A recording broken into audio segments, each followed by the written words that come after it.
ఈరోజు ఆక్వా రైతాంగం సమస్యల సుడిగుండంలో ఈరోజు కూరుకుపోయి ఉన్న పరిస్థితులు ఈ రాష్ట్రంలో కనిపిస్తా ఉన్నాయి.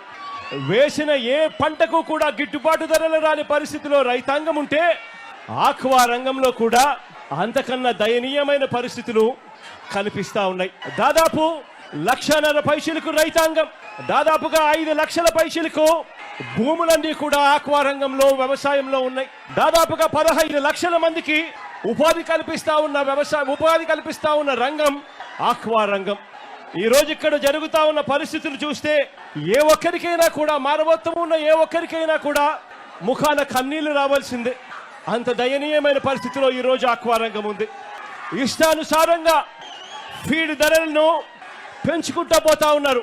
వెనక్కి తీసుకోవాలని రైతుల అంగీకారంతోనే ఏకపక్షంగా ధరలు పెంచకూడదు అని, ఒక ధర పెరగాలి అని అంటే ఒక హేతుబద్ధత ఉండాలి అని, అది పెంచాలి అని అంటే అది అక్టోబర్ నవంబర్ మాసాల్లో సమృద్ధిగా ఫిష్ మీలు, సమృద్ధిగా పంటలు ఇవన్నీ కూడా అందుబాటులో ఉన్న తరుణంలో రేట్ల మీద రివ్యూ చేయాలి అని, ఇలా ఎడా పడితే అలా ఎప్పుడు పడితే అప్పుడు రేట్లు ఇష్టం వచ్చినట్టుగా పెంచుకుంటూ పోకూడదు అని చెప్పి ఇటీవల ఆక్వా రైతాంగం అంతా కూడా తమ గోడును వెలుబుచ్చుకున్నారు.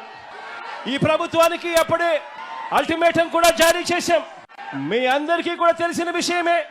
చంద్రబాబు నాయుడు గారి చర్మము కొంచెం మందము అని చెప్పి, దున్నపోతు మీద వర్షం పడినా ఏ మాదిరిగా చెల్లించదో చంద్రబాబు నాయుడు గారి ప్రభుత్వం కూడా అదే మాదిరిగా తయారైంది అని కూడా చెప్పడానికి బాధపడతా ఉన్నాను. ఆక్వా రైతులకు సప్లై చేసే ఫీడ్ గాని, చివరికి పంట కొనుగోలు గాని, చివరికి ప్రాసెసింగ్ గాని, ఈ ప్లాంట్లన్నీ కూడా చంద్రబాబు నాయుడు గారి సానుభూతి పరులకే ఇవన్నీ కూడా ఉండడం ఈ రాష్ట్రంలో రైతాంగం చేసుకున్న కర్మ.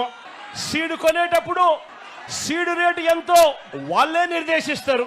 ఫీడ్ కొనేటప్పుడు ఫీడ్ రేట్ ఎంతో కూడా వాళ్ళే నిర్దేశిస్తారు. 1 లక్షల రూపాయలు ఖర్చు చేసి సాగు చేస్తే తీరా రొయ్యలు, ఆ చేపలు పంట పండి చేతికొచ్చేసరికి మొత్తం సిండికేట్ గా ఏర్పడతా ఉన్నారు. రేట్లు మాత్రం డమాలని చెప్పి పడేస్తా ఉన్నారు. ఈ రాష్ట్రంలో చంద్రబాబు నాయుడు గారి సానుభూతి పరుల సిండికేట్ ఈ రోజు ఈ రాష్ట్రాన్ని నడిపిస్తా ఉంది. చంద్రబాబు గారు ఈ సీట్లోకి వచ్చారంటే చాలు ఈ సిండికేట్ కు పండగే పండుగ.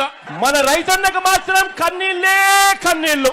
Andhra Pradesh state aquaculture development authority 2020 ఆగస్టులో మన ప్రభుత్వం ఏకంగా చట్టమే తీసుకొచ్చింది. ఈ యాప్సెడాకు సాక్షాత్తు ముఖ్యమంత్రి చైర్మన్ గా ఉంటాడు అని చెప్పి యాప్సెడా చట్టంలో నిర్దేశించడం జరిగింది. ఆక్వా రంగంలో ఒక రెగ్యులేటరీ బాడీని తీసుకొని వస్తే ఆ రెగ్యులేటరీ బాడీకి ఆప్సెడా అని పేరు పెట్టి ఆ రెగ్యులేటరీ బాడీకి సీఎంఏ చైర్మన్ గా ఉంటూ సీడ్ రేట్లు, ఫీడ్ రేట్లు, మందుల రేట్లు, ప్రాసెసింగ్, కొనుగోలు ధరలు, మార్కెటింగ్, వీటిలో ఎక్కడ ఏ సమస్య వచ్చినా కూడా రైతాంగానికి నేరుగా తోడుగా ఉండేది ముఖ్యమంత్రి ఉంటాడు అని చెప్పి